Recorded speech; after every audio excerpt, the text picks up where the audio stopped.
Assalamu alaikum wa rahmatullahi wa barakatuh. I apologize. It seems everybody else has rehearsed, whereas I came with like sheets of stuff that I'm going to read, inshallah. So I was born into a Hindu family where, as Sister Nahela was saying, for the last at least 500 years that my dad kind of just knows off the top of his head. My grandfather and his father and every ancestor going back had been Hindu priests.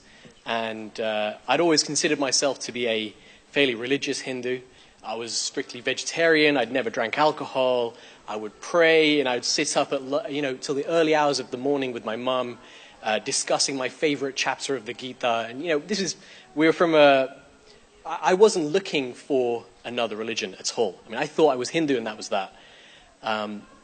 Now, for a few months, and by some accounts, for many years, a story had been developing. I can hear you in the back, so just speak up. Inshallah. The story had been developing in France, and they had banned the wearing of overt symbols of religiosity in French schools and in French public buildings, with the primary focus being on the hijab. Now, their argument was that it wasn't really directed at the hijab, rather as any overt symbols of religiosity, including a large cross and so on, but it was fairly obvious to anybody where their focus was. Now, some students at this university that I was attending had organized an event discussing the ramifications of this ban, and I just decided to attend purely out of interest from the news. As I said, I wasn't looking for another religion. The audience were a mixture of Muslims, non-Muslims, and some students from France, because it was a London university, so it's fairly diverse. And they were all unified on wanting to learn more about this political situation. So we all listened to the young Muslim speaker eloquently describe the Islamic position.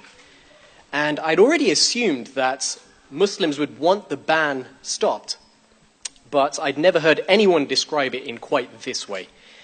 The sisters in France were faced with a choice, the almost unthinkable decision of whether to leave university, to abandon their education, to possibly ruin their lives, all for a piece of cloth. And yet somehow some of those sisters decided to wear the hijab despite the very likely consequences. This sacrifice and this struggle really struck me. I wanted to know what motivated them to do what seemed unimaginable, to make the active decision to give up on what the whole of society was expecting of them, to give up on what seemed like the most practical option, and instead to choose the hijab. So after this talk I had attended, I arranged to meet one of the brothers there who was at the same talk and to find out more. I just wanted to understand what was it. Out of curiosity, honestly, I was just curious to find out and to try and get some answers to some of my questions. I didn't know it at the time, but the person I was going to meet would literally change my life and the way I view everything in it. So this brother's name is Majid, and he explained the basis of Islam, the proof of Allah's existence, and the message of the Quran. And I remember coming home and telling my mum, guess what? Somebody just proved to me that God exists. And my mum was, bear in mind, we're a religious family. My mum was shocked. She said, proof, really? And she was clearly surprised. And, subhanAllah. So, I mean, just think about what this was. We thought we understood. I didn't think I needed proof. I thought, I'm religious and I know for sure already. Whereas the reality is there is a proof and you can know it. So this brother Majid, he had proved to me that the Creator exists, the same way that you know that you exist and the chairs underneath you exist. Definite proof. And he went on to prove that the Quran is the literal word of this Creator. And it was a proof like nothing I had ever experienced. Although it was emotive, it wasn't emotional. It wasn't based on blind faith. It wasn't even because the Quran contains proven predictions or amazing details of science. It was definite, rational, proven fact. And what's more, alhamdulillah, I could prove it too. So I discussed all of this at home, and I want you to bear in mind again that my family was already considered to be amongst the most religious, with these generations of priests. And yet it was a complete surprise to my mum. And it was only at the very end of this conversation where there was a long pause, and I said to her, "Don't you see what this means?" And in disbelief, my mum suddenly kind of took a step back and said, "Wait, you're not going to become Muslim, are you?" And I gave the almost rhetorical response that, faced with an undeniable proof, how could I not become Muslim? And subhanAllah, I mean, it was a difficult time for my family. I remember it being very kind of tense and stressful for them all. SubhanAllah, it felt like a test, SubhanAllah. And this proof, this same proof that had motivated me, was the reason, the motivation for those sisters with the hijab in France. This same proof was the thing that gave them clarity and certainty, especially when they felt like they were being tested. Can I? Can't I? Should I? Shouldn't I? And this proof was tipping the balance. So with a small gathering of brothers, a couple of days later, I slowly said the words, "Ashhadu an la ilaha illallah wa ashhadu anna Muhammadan Rasulullah." And that was followed by a chorus of takbirs and hugs and handshakes. And Allahu Akbar. Allahu Akbar. And so now I'd like to explain, despite us all being here to talk about reversion to Islam, that for me, reversion is not a special moment. It's not a magical decision. It's not like a switch that turns you into Superman. In fact, to be frank, I don't even quite remember the date that I took my Shahada. So on the face of it, I'd stated this Shahada, but in reality, the Shahada was the start of my test. And within the space of a few months, I'd realized that I'd already started failing those same tests and clinging to my old habits. And so since becoming Muslim, I started to believe that the best time for me to have died was probably straight after my Shahada. And I don't want to give the impression that I was suicidal.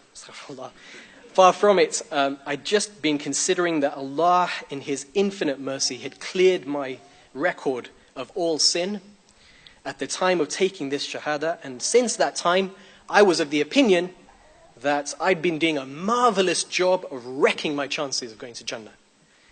And with the limited time that I had left, I wanted to make amends. And so steering clear of this haram had been a significant challenge.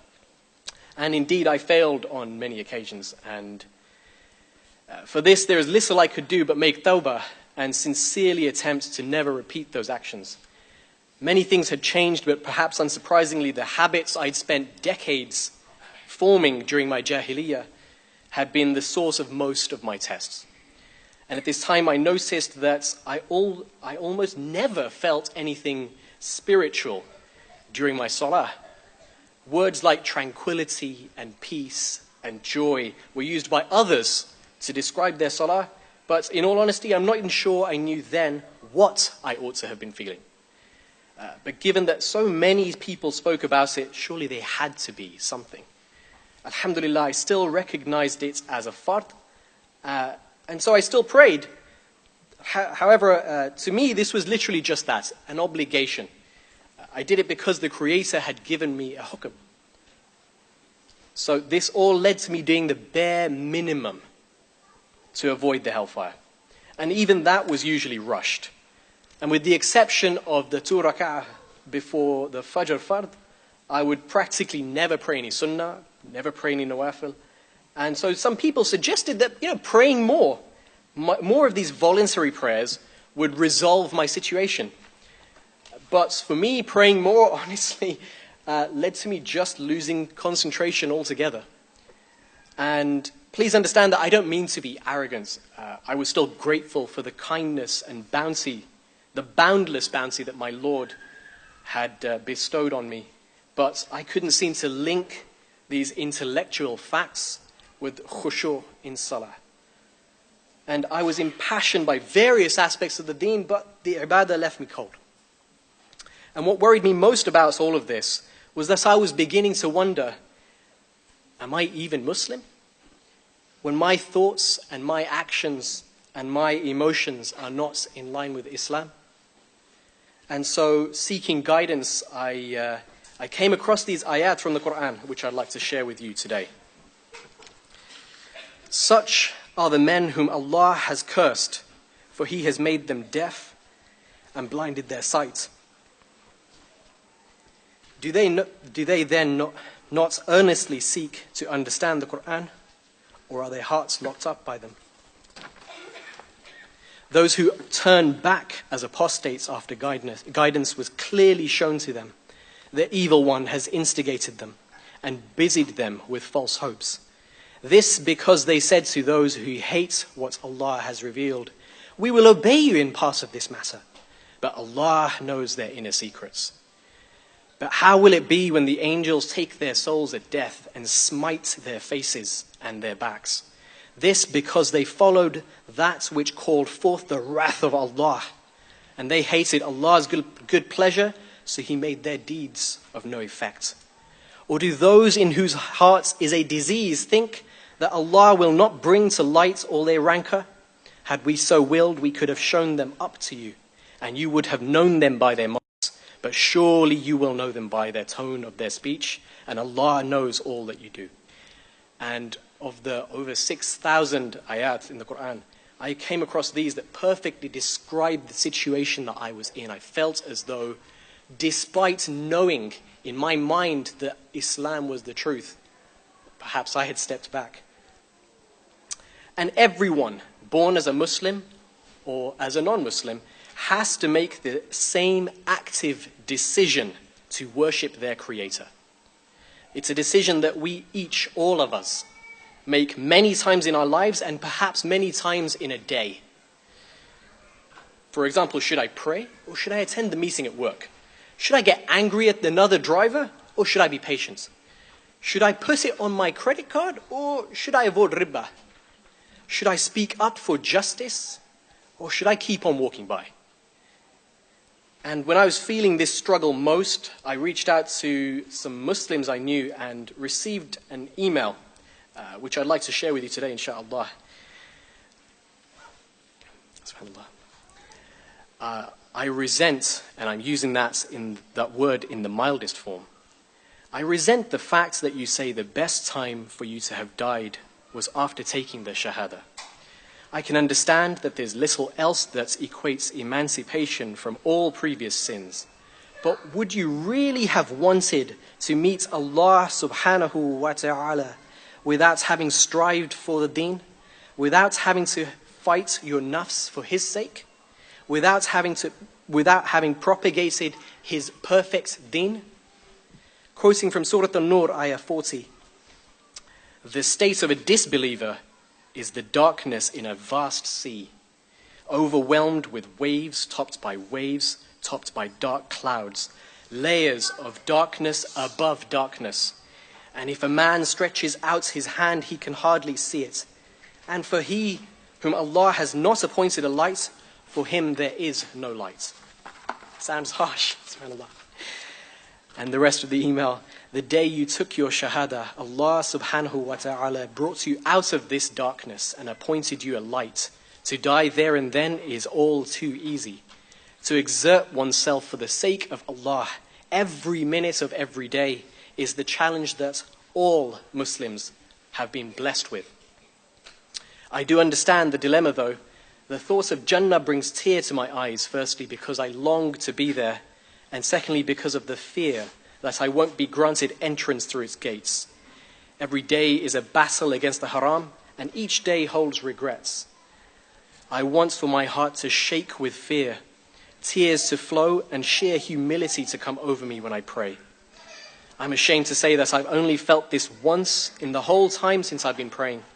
My love for Allah defies any words in my vocabulary, and at times can reduce me to a silence in my mind. Despite this fact, I don't always give my salah the attention it's due. Being the limited creators we are, we need an understanding of our reality in order to make connections to anything beyond it. Is it possible for us to feel an instant tranquility and peace through reciting certain words and carrying out certain actions? Being illiterate in Arabic immediately puts some of us at a disadvantage, and it is knowledge of this language which forms the link to the spirituality of Salah. However, I don't believe that just understanding the semantics of the words will fix anything. There exists an understanding that surpasses that. Taking the time to truly reflect is something that I all too often overlook. Apart from the time before Fajr, when the quiet of the night is piercing and Allah's presence can be felt, I'm almost too busy thinking about something else. The link is definitely missing. I believe for our actions, thoughts, and emotions to be in line with our fitrah, it takes active application of one to the other. And so that, insha'Allah, is what I will die trying to achieve. Allah is full of the mercy and kindness that we speak of, and therefore I put my trust in Him. And subhanAllah, this email is from 8 years ago when I first reverted, and it's just as applicable today to me and I believe to all Muslims, that without this struggle every day, without taking that active decision ourselves at every opportunity that is provided to us, every time we're given another day to live, subhanAllah, we will fail. And being a Muslim, practicing Islam, is, as the title of this event, the pursuit of happiness. Not happiness in itself. Being Muslim is not the completion of a goal. It is the opportunity that we are all blessed with every day to seek the ridwan of Allah. May our last words be our best words, our last deeds be our best deeds, and our last actions be our best actions, and our best day be the day that we meet Allah subhanahu wa ta'ala.